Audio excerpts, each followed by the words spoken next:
In this quick guide, I'll show you how to add an approver in DocuSign so your documents get the right approvals before being finalized. Don't forget to like and subscribe for more helpful tutorials. First, open DocuSign and choose the agreement you're working on. Either start a new one or continue an existing document. Once inside, click Continue. To move into the setup, now go to Add Recipient and enter the details of the person you want as the approver. Double check their information to avoid delays. Next, assign their role.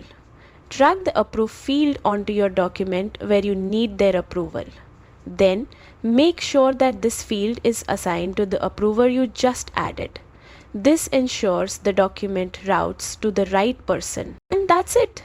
You added an approver in DocuSign, making your workflow faster and more organized. Thanks for watching. Subscribe for more DocuSign tips and tricks.